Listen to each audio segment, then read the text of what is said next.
Handoff, Adrian up the middle, room to the 20, cuts to the left to the 25, and Adrian's loose! He splits the defense! 50, 40, 30, goodbye, baby! Touchdown! We bleed purple, and our bones are gold. Hear the horns coming out of our dome, behold. We are Minnesota Vikings fans.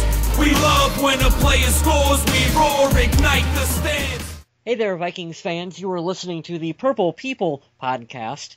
My name is Kyle West. I am accompanied, as always, by Adam Carlson and Kyle Smith. Gentlemen, how are you this evening? Yo. I have a mouthful of peanut butter cups. What? I'm jealous. I am jealous. I couldn't help it. I just had to shove them in my mouth. Because that's my victory snack. It is a victory snack. Ooh. You know why? Because the Vikings won today. What a way to kick off the regular season. It's a good plug there. And I'm going to say it again. On the road. Good job, guys. We didn't do that last year. And the Packers lost Thursday. Boom. And the Bears won. Won absolutely nothing. Fantastic. So the division could be up for grabs. Who knows? But I'd like to welcome everyone to episode number 116 of the Purple People podcast. This one's entitled The Silence of the Rams.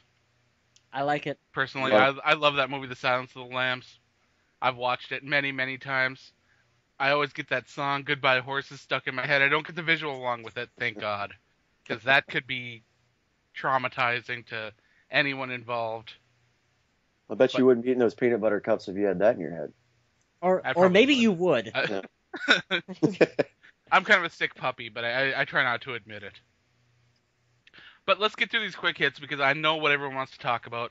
They want to talk about the game between the Rams and the Vikings. They want to hear about our game ball and our donkey. But let's get these quick hits out of the way so we can focus right on that and not have to talk about this stuff here. All right, this is going to sound like a lot of the names over and over again because it is. Offensive tackle Austin Wentworth signed to the practice squad. Kendall James was released. Then the Vikings signed safety Ahmad Dixon to the practice squad and cut offensive tackle Mike Remmers. Then the Rams signed offensive tackle Mike Remmers and worked out Vikings linebacker Larry Dean. There were rumors involved that this was a move to gain some sort of inside knowledge on the Vikings, which could be possible. I mean, a lot of teams do stuff like this. It's not uncommon. Well, we've seen how well that worked out for St. Louis. The big news this week, other than the Vikings win, was that right guard Brandon Fusco was signed to a 5-year, $25 million contract extension. It's getting a lot of mixed reviews from a lot of the fans on the Purple People podcast page. Some folks are calling it a waste of money, saying that he's a garbage player. I personally, if you're a pro football focused numbers guy, which Mike Zimmer isn't, but some folks are, he is the number 2 or 3, I can't remember which, run blocking right tackle, and he's one of the top 10 overall right tackles in the league. So a contract like that is well fitting and actually maybe even a touch low for a player of that caliber, and especially one of his age. I'm so happy to see the Vikings draft players and develop them into star players, which I will say Brandon Fusco has turned into a star at right guard, in my opinion. I like the contract. So, congratulations. I like the contract. I like the move. I'm right with you, Adam. It's really nice that it feels like with Rick Spielman, we're finally at a point now where we are signing and developing our own guys. Instead of always going out in free agency and signing the big free agent signings and maybe overspending for other players from other teams, like, we're taking care of our own guys now, and I like that feeling. Absolutely. I read a review on Bear Goggles On, which is a nice shout-out for our the fan-sided group that does the work for the Chicago Bears. They were criticizing the Vikings for that exact same thing, not developing their own talent, especially at wide receiver, and bringing in the players. Personally, I didn't see that on the roster this year, but it has happened a lot in the past. So, Cordero Patterson. Jarius Wright. Yeah, I think there's only one player that wasn't drafted by the Vikings that's drafted or brought in as undrafted free agent, I should say. But still, you never know. But I'm going to save my last quick hit because it's actually part of my game ball and donkey. Oh, fun. We're just going to dive right into it, I guess, huh? So now that all that practice squad stuff's out of the way, maybe I better mention one more quick thing first. The draft class that included Brandon Fusco, Kyle Rudolph, those guys were signed to contract extensions. Meanwhile, the one-year option on Christian Ponder's contract was not picked up this year, and he has yet to either negotiate for or I don't know what the plans are for him with the Vikings as far as a long-term plan, if he's a part of it. But I always hate to see a former first-round pick not stay with the team or not be able to contribute in some way. So hopefully things can get worked out there, because I personally, I wouldn't mind seeing Ponder stay on as the quarterback 3 at the right price, but I don't think that he'd be happy doing that. So who knows? I don't want to beat the Ponder train any more than it's been beat. I'm not beating him. I'm saying that I'd like to see him stay with the team, actually. I don't. At the right price, of course. I'm mixed with that. I can see your point on the price. He knows the system. It's just how much can he excel in it. But we do have Norv. Maybe he could, given the right reps and the right chance, maybe he could develop into a solid backup. I don't know how long Castle's going to stay. And we know Teddy's going to take over soon. But I can see both sides of the fence on that. Yeah, it's something that can be argued and debated. But let's go into our game ball and a donkey. I'm going to save mine for last because hopefully you guys don't have the same players I do. I don't think so. I think we all have different ones. Let's catch some people up to speed as to exactly the segment we're doing here. It's been a while since we've done it. This is for our regular season. We like to give away a game ball to a player that we feel was deserving of that honor. And we like to label a donkey. And that is just someone who not playing up to par. We didn't like their performance for that week. And we will do this all throughout the regular and hopefully into the postseason for the Minnesota Vikings. It'd be fantastic. So I think we should let Kyle Smith go first, since he is the newbie to this segment. We will give him first crack. I am the F&G, and that is okay by me. All right, let's get the negatives out of the way first. Always end on a positive note. That's what they say in my job. So, despite him having, I'm looking at the statistics right now, which I'm going to throw a lot of stats at you guys today. Despite having the most total tackles today, the donkey in my book goes to Robert Blanton for inadvertently almost taking out our punt returner. Oh yeah. What were you doing? I saw Marcus Sherrills laying on the ground. He is fantastic. He's a great punt returner. He can throw in if one of our corners goes down. He did a damn good job filling in last year. He's not a number 1 corner, but he is our punt returner. Number 2 overall in the NFL last year with yards and touchdowns. Watch the hell out, Robert Blanton. Seriously, oh my God. That looked like something that you'd see in the WWE where one guy like sidestepped and pushed the other guy into the other guy and he'd like spear him. It looked like that. My best friend, and I'll give you a shout out today, Greg Caldarelli. He's not going to listen to this show because he's a stupid New England Patriots fan, but that's fine. He said, I played football for a very long time. He was a tackle. I think he was a lineman, and said I would never be a punt returner. That is the worst position in football, and I agree with him. At least if you're doing kickoffs, you have a chance to take, a kneel or fair catch and all that stuff. It scares me thinking about trying to do it, but watching that today, I wanted to throw something because that could have been avoided. That's my donkey. Let's move on to the game ball. No surprise here. I wouldn't be surprised if either one of you give it to Mr. Cordero Patterson. Now I'm going to throw out some stats. Cordero had 176 total yards in his first game this season. 2 kick returns for 48 yards, 3 receptions for 26. And he led the team in rushing today with 102 rushing yards and a touchdown. The break that he had today for his long run for a TD, he made 6 people miss. And I don't care if people say he needs to develop. If you got to throw him the ball, hand it to him, I don't care if he hikes it himself and we do a wildcat play. If he turns everything into, I'm going to make this into a kick return, that is okay by me. Because that's exactly what he did today. So tall, so fast, so elusive. Awesome job today, Flash. Well, I'll just segue right into my game ball because I was going to give mine to Cordero Patterson as well, too. And I think it is just completely deserving for him this week. like you said, 102 yards on the ground in rushing attempts. I mean, come on, man. A wide receiver led the Minnesota Vikings in rushing yards. Like, that to me is amazing that he could do that on a team that features Adrian Peterson. And I think Percy Harvin has done that before. yeah, though. but it's just, it feels, forget about, who cares about Percy? He's not with us anymore. We're talking about Cordero, Adam. He is just going to be fun to watch, and he's only going to grow and get better. That is the fun thing about him, is that, like you said, he can do this kind of underneath and the rushing stuff really well. He's still got to grow as a receiver, but you can see him starting to do it and starting to make strides that direction. And to look at him and see a player that's still raw, but can still do the things that he does, is amazing. When he finally gets the rest of his skills refined, the rest of the league better watch out. And just think, St. Louis took, who was that, Tavon Austin? Tavon Austin. Yeah. I was preaching. I wanted him or Keenan Allen. Keenan Allen's proven to be a stud, but he doesn't have the kick return abilities and the elusiveness. He's just a straight receiver. Yeah. But I love the triple threat that is Cordero Patterson. That is amazing. So glad we got that guy. I wanted Keenan Allen as well, too, but I am really, really super pleased with Cordero Patterson. My donkey, Adam, you know who I'm going to pick for my donkey? I bet you know. Let's talk about Charlie Johnson. Let's ask why Charlie Johnson is still employed on this team and why he is starting. Because I legitimately do not know. I see Charlie Johnson getting blown by on the field, letting pressure, getting to Matt Castle, just turning around, waving his arms in the air when he ought to be blocking.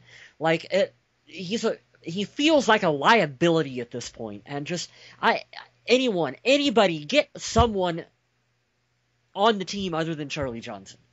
Well, the Vikings did draft David Yankee in hopes that he would be able to take over that spot from him eventually. Not quite there yet, though. Not quite there, but I think that they were hoping that he'd be able to beat him out this camp, but it didn't happen. And I'm sure Matt Castle is hoping that he would beat him out right about now, too. Absolutely. I'm going to split my game ball because I had two players, just in case one of you guys took my player, but neither of you did. So I'm going to split them. Okay. My game ball goes to Everson Griffin and Anthony Barr. Very deserving. Touche. Very deserving. Touche. Defensive guys taking the game ball. Everson Griffin, those two plays with the back-to-back sacks, constant pressure. I'll be honest, with Everson Griffin out there, I didn't miss Jared Allen. And that is one of the highest levels of praise that I can give to young Everson Griffin. Because Jared Allen is a future Hall of Famer. And I didn't see that drop off thanks to the fear of Anthony Barr getting pressure from one side and Everson Griffin getting pressure from the other. These young guys, athletic, big, speedy, powerful. I'm so glad the Vikings have taken this adjustment from finding players that fit in the scheme and trying to make them work. Instead, they're getting these just athletic freaks of nature and letting them play their game. And we got to see firsthand so different. how quick Everson Griffin is on the field. When Harrison Smith had that, I don't know what it was, 60-yard interception that he returned for the TD, when friggin' Everson Griffin is out there lead blocking, and he is going step for step in front of Harrison Smith. That is one big, quick dude on the field. Impressive. Very impressive. I'm getting fired up over here. I'm so excited that this defense looks the way it did. Now let's take it away to, hey, it was Sean Hill at quarterback, but they still have weapons. Zach Stacy is an established running back. Tavon Austin is an explosive play away, but just all the different looks today, it was us playing at our strong suit and us playing at our comfort level, and you could see the potential we have today. These young, strong Vikings got enough licks on Sean Hill that they were able to take him out of the game. And there was nothing dirty about the way they did it. It was pure football hits. And I'll be absolutely honest, if you guys had taken Everson Griffin and Anthony Barr, I was going to pick Linval Joseph. Yep.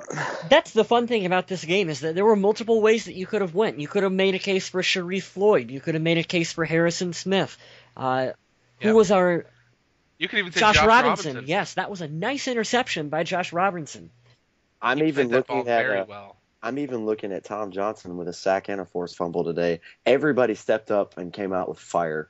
I love today's game. Now, I'm going to get a little crap because of my donkey. My donkey of the week is Adrian Peterson. I could have guessed it. Because on the first carry of the game, he did not score a touchdown. Well, Not even close. But hey, you know what? He's AP and he can make that bold prediction. Now, I love that he sets high goals for himself and that he really wants to achieve them and he works hard to do that. But these are the kind of things that you say with your buddies in the locker room. This isn't the kind of stuff that you go and tell a reporter. to me and Kyle Smith kind of had this chat before you were with the conversation, before we started recording here, Adam. And I made the comment that, in my opinion, Adrian Peterson had a quiet 75 yards on the ground this week, and that this was kind of like his tune-up preseason game, in my opinion, and I fully expect him next week against the Patriots to come out and we'll see a couple of the long runs, maybe we'll see a touchdown, we'll see more of the Adrian that we're accustomed to seeing. Yeah, he had a fairly average rushing performance, picking up 3.6 yards per carry on the ground. By no means is that absolutely terrible, but for Adrian Peterson, that's not where you'd expect. But then again, remember, and I stressed this all last week, that St. Louis defense is very underrated. Mm-hmm. These are big, strong, fast guys that can tackle and fill holes in a hurry. So honestly, I'm not surprised that the running game stalled the way it did. Mm-hmm. You stole the segue out of my mouth. I would give my donkey today if we hadn't have had that WWF experience on a punt return to Adrian. But you have to take St. Louis. They're in probably the toughest division in football besides ours or the NFC South, and they don't have a fighting chance now because their quarterback situation was like ours last year. But their defense will hold them in games. And if you guys watched the game today, it was, a 13-point game going in the half? Yeah. And they had a backup plan. Like, their defense is nasty, especially that D-line. So, Adrian not playing in the preseason and that D-line and his being his first game, I'm not surprised that he had subpar Adrian numbers. But I think I agree with you, Kyle. And, I see your point too, Adam. I agree with Kyle. I think this is a stepping stone. And I don't think he's going to go down. He's not going to regress from this week. We should expect to see more, and this could be kind of a warm-up for him. Well, if I can be absolutely honest, I expect a better performance next week against a more lenient interior defensive line from the Patriots. So, and the thing is about Adrian is we all know this to be true. Whatever our expectations are for him, his are greater. Yeah. Yes. So I'm not worried a single bit about AP. So let's talk about Matt Castle. Matt Castle threw 25 pass attempts, completed 17 of them, ended up with a quarterback rating of 113.8 with 2 touchdowns, was only sacked once on the night. It shows that Matt Khalil against Robert Quinn, that was a matchup that I was terrified of. So was Matt Khalil? Because Khalil has been struggling very badly. But overall, they kept Matt Castle upright. And I was pretty impressed with that. When Matt Castle's upright and has some time, he can make good decisions. And he loves hitting Greg Jennings on passes because he knows that Greg Jennings has some pretty sure hands. He loves hitting Kyle Rudolph. Rudolph the Red Zone Reindeer. That's what they call him. And that's where you hit him. That's where they do it. But I want to talk about a pass that I absolutely loved. The screen to Red Ellison. That was great. And then the announcer, amazing. I don't know if you guys had the same telecast that I did or not. The announcer confused Red Ellison and Adrian Peterson. He sure did. I see how he could make that mistake. Anyway, it was a good, fun play, fun pass. Yeah, we saw a lot of things from the offense that we haven't really seen in a while. Things got opened up, a lot of weird formations, traps, screens, lots of really cool, interesting stuff. To me, Norv Turner being in this offense really opens things up for Matt Castle, who has a stronger arm than people think and can be more accurate on short and intermediate passes than people think.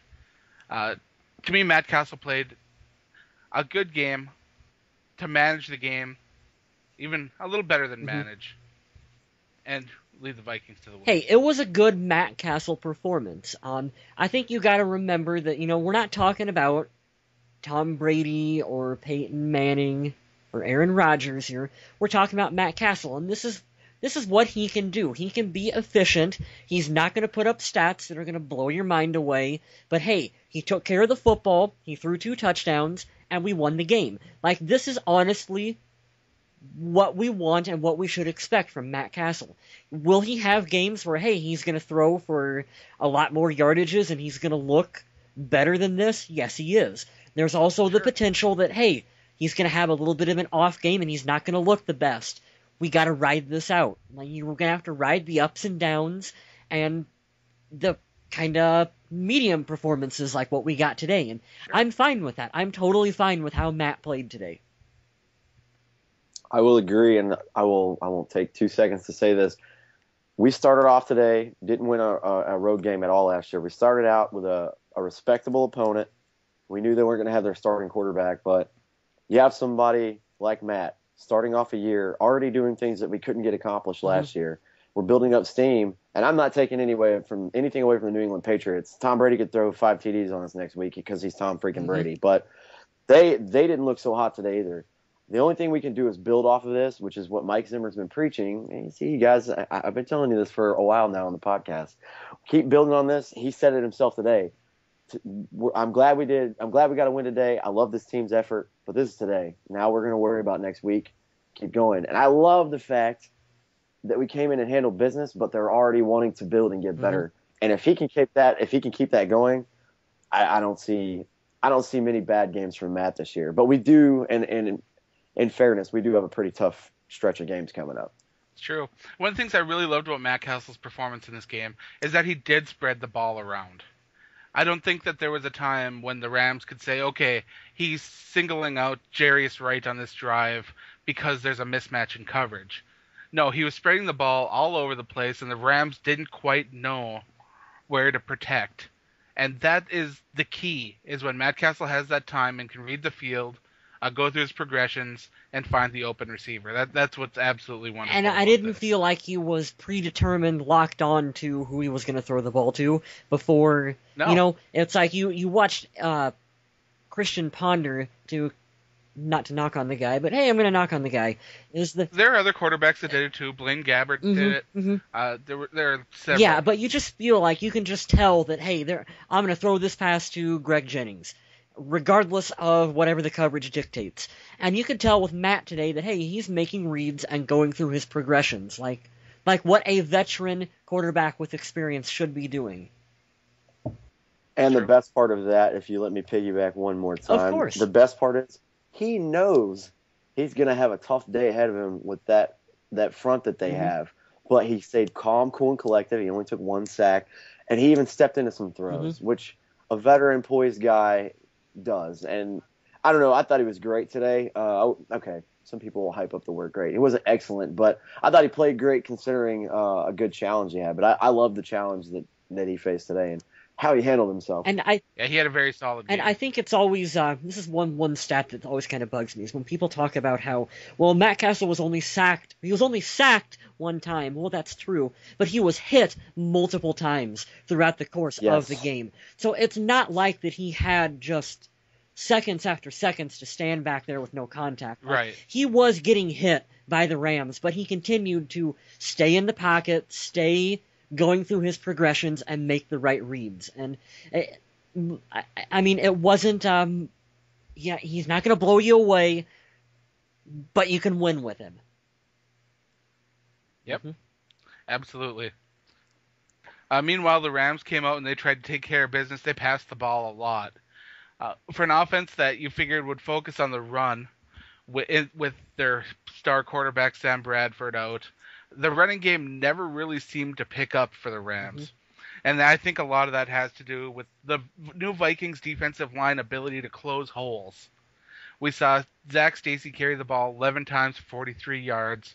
It's a reasonable day, but by no means is it something that is really exceptional. Well, it's going to be tough to run against Minnesota now that we got Linval Joseph and Sharif Floyd side by side together there in the middle of the field. That is, it's going to be tough. Going to be tough to run against this team. I love it, and I'm gonna segue talking about the defense. Talk about it even more. I want to give a shout out to some people on the team today. I mean, everybody, if you looked at last year, I hate this argument I'll have with friends or people who are just not that knowledgeable. And by all means, I'm not an encyclopedia or thesaurus of the NFL. I just like the Vikings a lot. But a lot of people are like, oh, you guys suck. You guys didn't have a good quarterback last year. We had the 13th ranked offense last year. I don't know if anybody keeps tabs on numbers or they can add basic math, but that's better. That's in the top half. Right. Our defense is what was terrible. And today we did something, fun fact too, we did something we haven't done in almost 2 seasons. We went to Houston back when we went to the playoffs in Adrian's magical year, went there and held a playoff team to 2 field goals.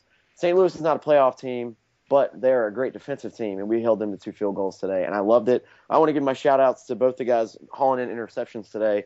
Robert Blanton had a crazy good toe-tapping INT, which I thought they were going to review, but it made it work. And then Dirty Harry Deuce Smith running it all the way back. Holy crap. What I cannot wait to see him just get better and better and better because he's already awesome. But also I want to give a shout-out to the top 3 and 4 guys with tackles today. Even though you really pissed me off with the special teams crap. Robert Blanton led the team with tackles today.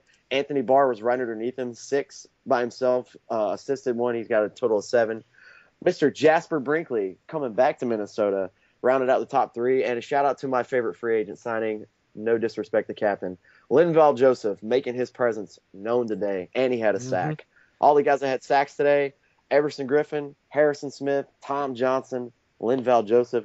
Guys, we had 5 sacks today. If you're listening to the podcast now and you didn't get to watch the game, go watch highlights. You should be fired up because Mike Zimmer's footprint, his handprint, whatever you want to call it, his print on this defense is known first game into the season.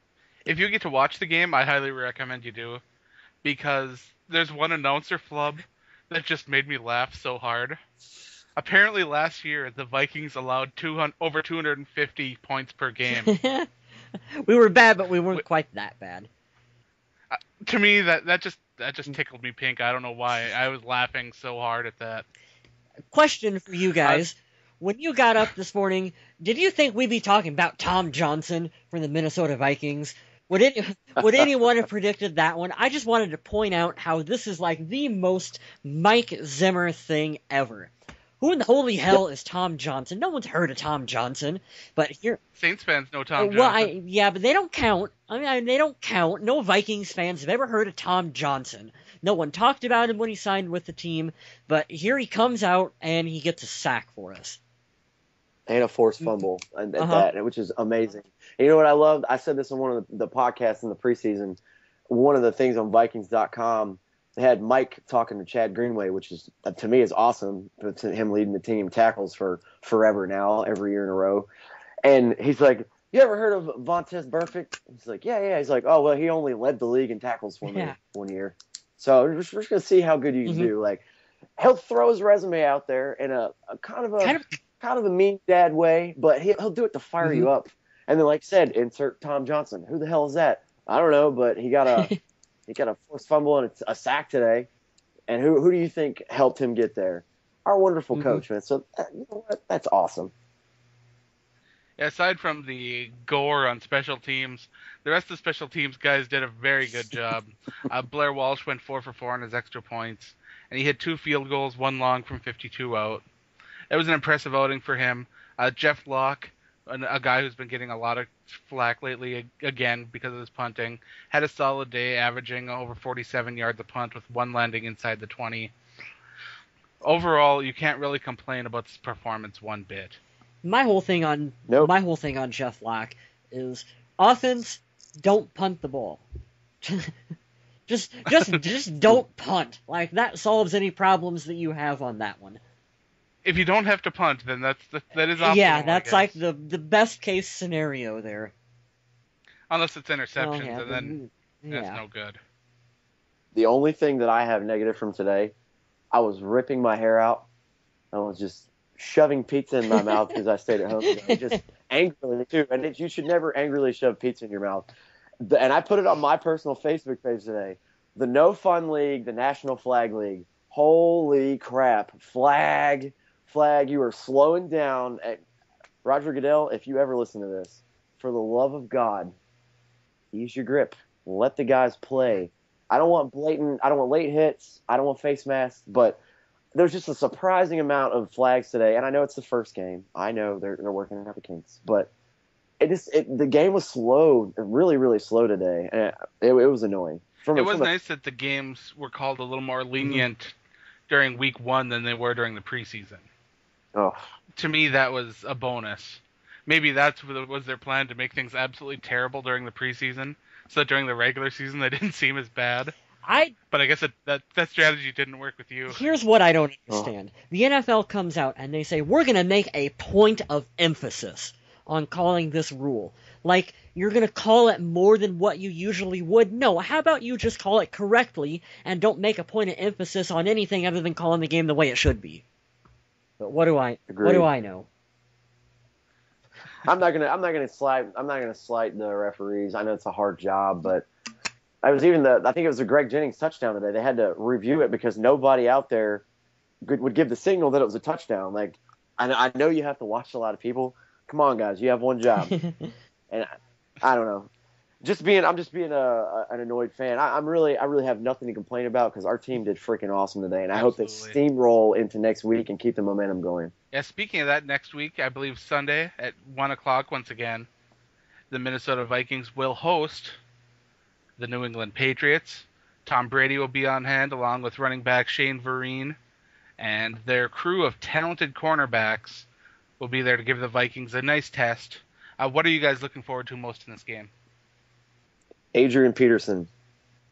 I think Noshawn Marino ran for over 130 yards today on him. No knock on Noshawn, even though last year he had a really good year because he was with Peyton. If Noshawn can do that, I would love to see what AP does. And like I said, I felt like today could have been a warm-up game. I want to see – I'm going to knock on my dresser now. Don't be like Green Bay and not throw in Richard Sherman's direction. Just because they have Darrelle Revis does not mean we don't have to throw in his area. Test him, catch him slipping. Last year, I love that play. Jarius Wright burns Richard Sherman on just a little zigzag pattern, It can be done. And I want to see Matt Castle, even though he didn't play New England in the last 4 or 5 years, have a little bit of fire and go out there and try to beat Bill Belichick and Tom Brady. That's what I want to see.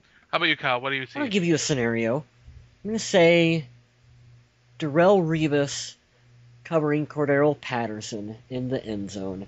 And Cordero goes up over top of Revis Island and hauls in a touchdown for the Minnesota Vikings. I want to see that.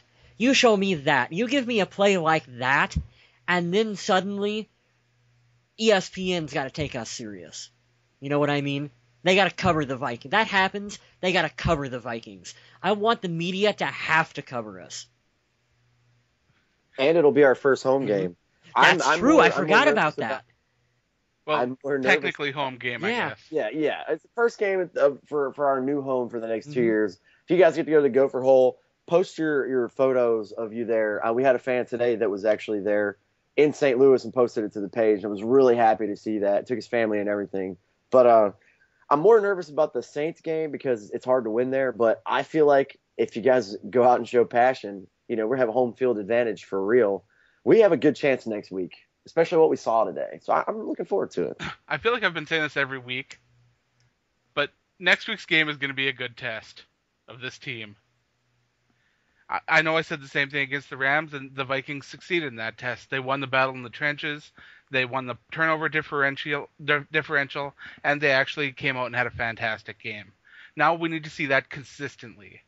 Mike Zimmer has showed me that he can put together a defense that can frustrate a quarterback, and now there's an elite quarterback coming to town in Tom Brady. It'll be interesting to see if Mike Zimmer can put together a game plan that can frustrate one of the NFL's greats. Mm-hmm. On that note, that's all I have. Do you guys have anything else that you want to add this week?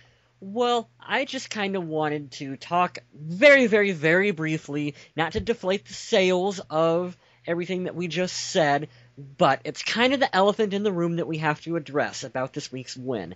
And it's the fact that, yes, Sam Bradford was out. We knew that. We knew we faced Sean Hill, and then Sean Hill got benched for Austin Davis. Actually, Sean Hill left the game because of an injury. His vagina got hurt, so they pulled him out because he sucked after the first half of the game. I do think you have to keep that in perspective when you talk about the Vikings defense. Not to negate anything that we just said, because, hey, Harrison played great, and all the other guys played great, but it's going to be more of a test when we're going against Tom Brady. Absolutely. Yes. So that is what I am really looking forward to is, okay, good tune-up game based on who we played quarterback-wise. I'm talking quarterback-wise because we know what the Rams are otherwise defensively. But let's see what they do, like you said, Adam, against an elite quarterback. How do you feel about Captain Munerlin going up against Gronk? Oh, that's a bit of a mismatch. Could be something, huh? Mm-hmm. I'll bring it on. I love the way he played today, too. Shout out to Captain Munnerlin. He's aggressive. He's a tough dude. Dude. That's exactly what we need. It fits perfectly with our new coach. But congratulations to head coach Mike Zimmer on his first regular season win as a head coach. Yes. He still hasn't tasted defeat with the Vikings, which is fantastic. 4 preseason wins, 1 regular season win. We'll see if he can keep that rolling when he goes into Minnesota at the University of Minnesota Gopher Hole Stadium. And if he can walk out of there with a win against the New England Patriots. On that note, I'd like to thank everyone for listening. Check us out on Facebook and on Twitter at Purple People Pod. And stay classy, Minnesota.